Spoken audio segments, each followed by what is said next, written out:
Well, welcome everyone. Thank you to the sponsors. Firstly, I'll follow on from what the others have said, but I'll say it really quickly. To Mary and also to Kylie, who wrote me into assisting, which didn't take much really. To Professor Simon Lewis, who must feel like I'm stalking him these days. Been out to his facility, and I am a big fan of the PD Warrior program. I do it myself, not at Ride because I don't live near there, but at a similar rehab centre. So thank you to those who've organised the evening, who've sponsored it, and who continue to support finding a cure for Parkinson's. So I'll begin with the fact that I can't see what I'm saying. Okay, there we go. I thought I'd actually walked into the Logies when I came in here because everyone looks so incredible. So thank you for dressing up tonight and making the place look wonderful.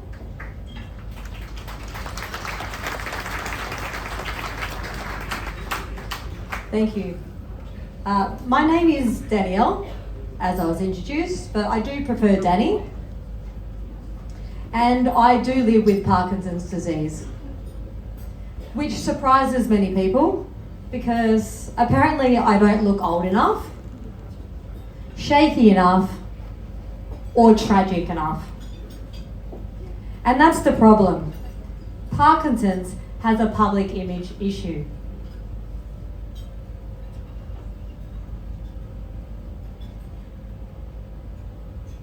Can you guys play that video if that's okay?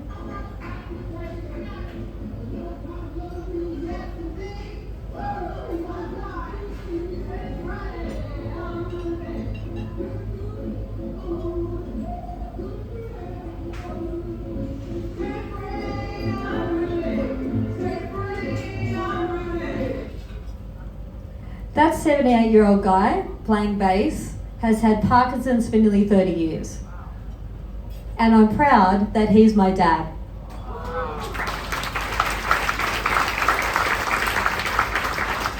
My loving mum is here tonight with us also, over on this side of the room. Thank you. Most people think that Parkinson's is something that happens quietly, later in life, to someone else. I thought that too, until it happened to me. So tonight, instead of giving you a medical lecture, I want to give you something else, the human version. We'll laugh a little, you'll learn a little, and by the end, you'll understand exactly why what you're doing here tonight genuinely changes lives.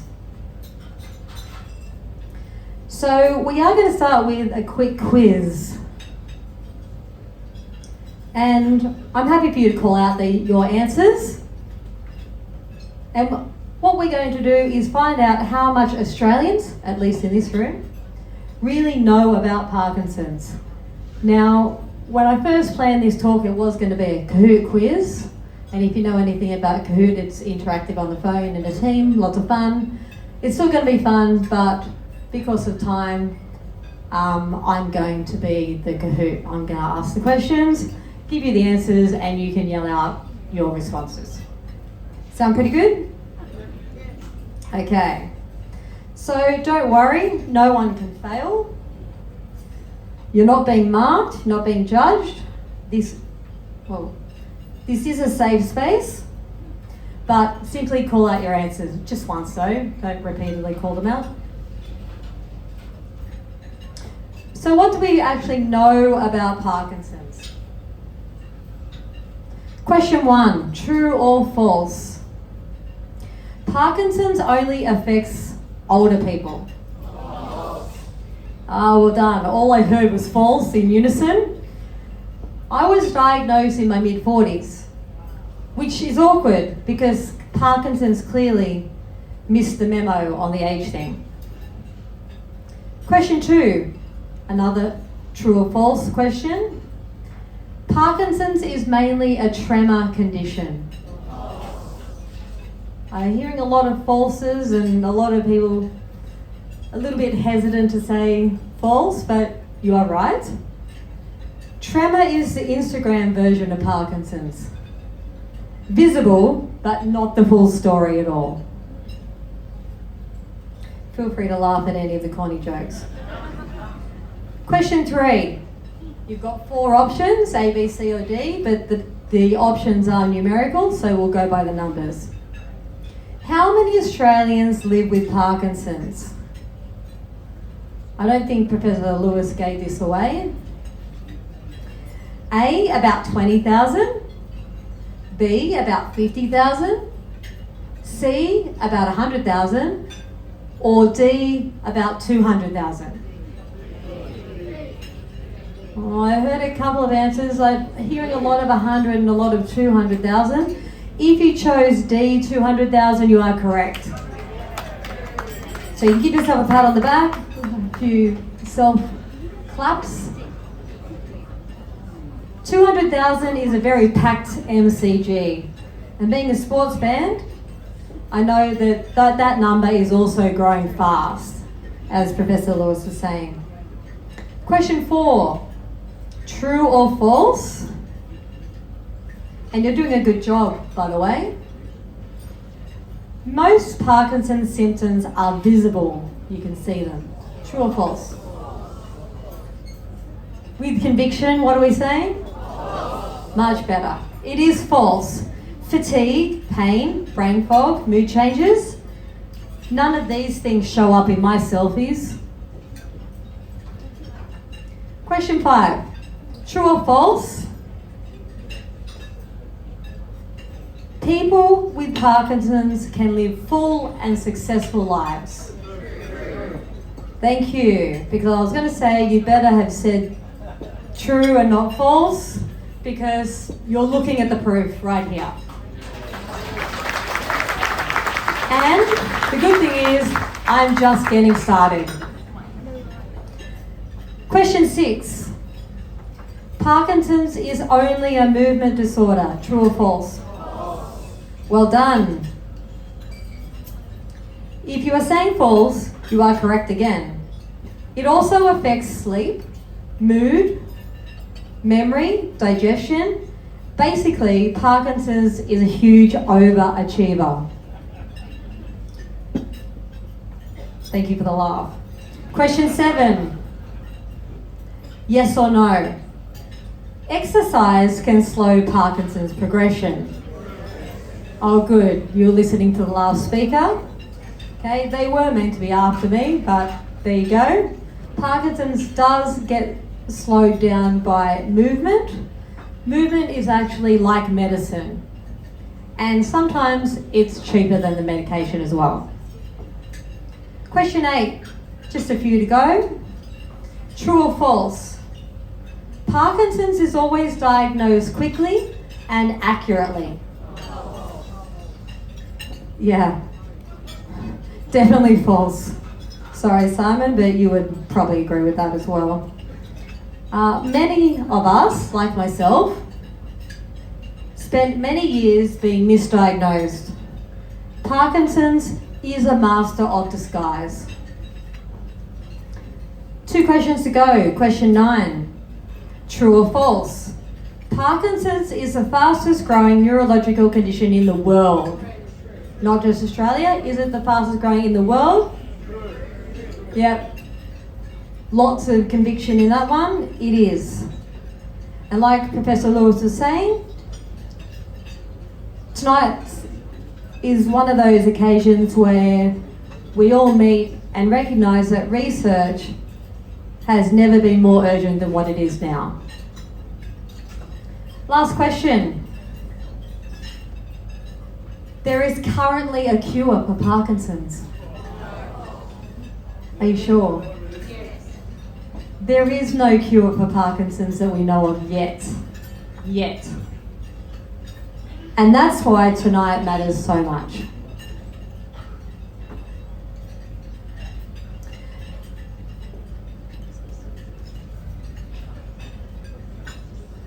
Parkinson's moved into my life uninvited. It is the worst house guest imaginable. What do bad house guests do? You call out an answer, and I'll get the other experts or myself to help translate them into Parkinson's traits. So we'll have maybe 2 or 3 traits called out. What do bad house guests do? They don't leave, exactly. They never leave. And just like that, Parkinson's is a chronic illness that does not leave. Anything else? What else do bad house guests do? They bring you down. They bring you down. Oh, they bring you down. Yeah, they keep you awake and they bring you down, which means they bring your mood down and they disrupt your sleep. They disrupt the pattern of your normal life that you thought you were going to have. Any other answers out there? What else do bad house guests do? They drink your beer. Yeah, they take stuff away that never comes back. Another thing that Parkinson's does, it takes away your dopamine and your neurological pathways, and you have to find ways to build new ones. Well done.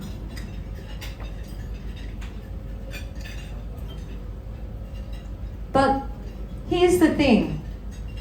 I moved and renovated the house anyway. So the bad house guest did not get me. What Parkinson stole and what I took back. This is a bit of an interactive activity. Hopefully I'm on the right slide.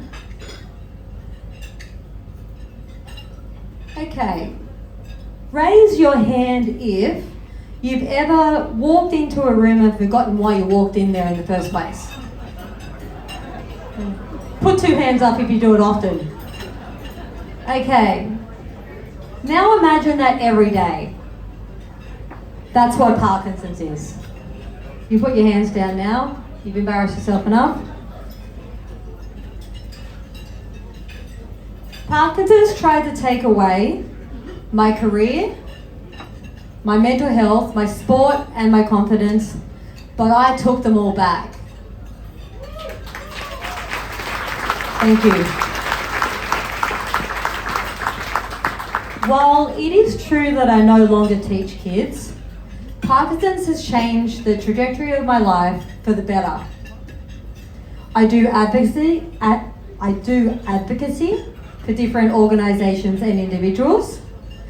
I am completely addicted to PD Warrior classes and knowing about the effects of exercise on PD. I'm 1 year away from completing a Master's in Social Work. I've led research for Way Ahead Mental Health Association in New South Wales. I've returned to my passion for creativity, including publishing a book, writing poetry and making artworks.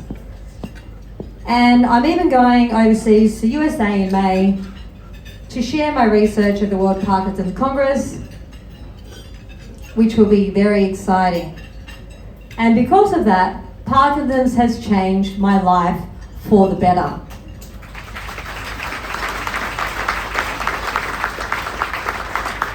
And hopefully you will get a bit of a look at the book Meatball and Diana. It's told from Meatball's point of view. Meatball is not actually a meatball, it's a dog.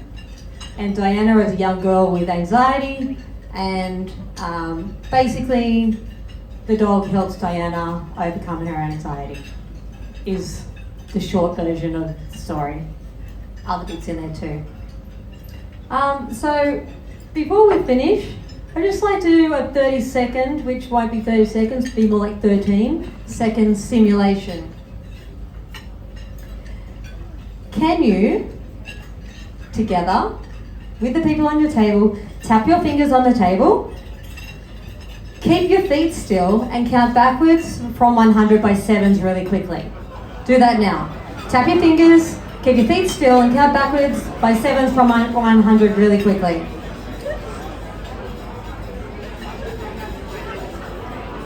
Okay, good. Now, imagine trying to do that type of task not really an overly complex task for an average person, but imagine trying to do that when your brain and your body don't sync together. That's also Parkinson's. So here's the big question. And I'm going to ask for 2 volunteers from the crowd. And if you'd like to give the answer to this question, please stand.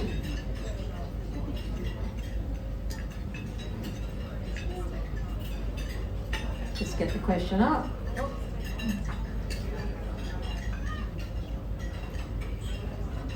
What would a cure change?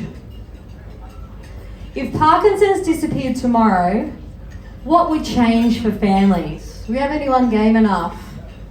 Oh, lady in the red dress over here, give her a round of applause. The question is, let's try and find the question. What would change if Parkinson's disappeared tomorrow for families? I think a couple of things, just to name a few, would be just restoration of hope, independence, financial stress, caregiving stress, pain and suffering. The list is just endless, but it's just been so Yeah, very, very well said. So a lot of those quality of life things, financial strain would be relieved, and we could really talk about that forever. So we pass on from this side of the room. I said I'd pick one more. Anyone on this side of the room game enough to give us an answer? Yes, sir. I think actually that life will actually return to maybe a new normal. We all experience this. We all experience different types of illnesses in our families. And I think any cure is a great cure. So I think life Thank you. So if you didn't hear that, any cure would be a good cure, and we would all have a lovely life without it, would be the recap. So that's actually why tonight matters. You're not funding research, although you are. You're actually funding futures. So I'll say thank you for coming tonight. All my things are all falling on the floor. Don't remember what else I was going to say, but if you would like to check out my Instagram or send me an email, that's where you will find me. And what I will say is, thank you for helping turn Parkinson's from a life sentence into a solvable problem. I'm Danny, and that's the end of my talk. And a very inspiring one it is too. Thank you very much, Danny. That is terrific. Big round of applause. Huge round of applause, in fact. That is wonderful. Meatball and Diana is coming when? when it's ready. When it's ready. There you go. When they get the issues right. Right, okay.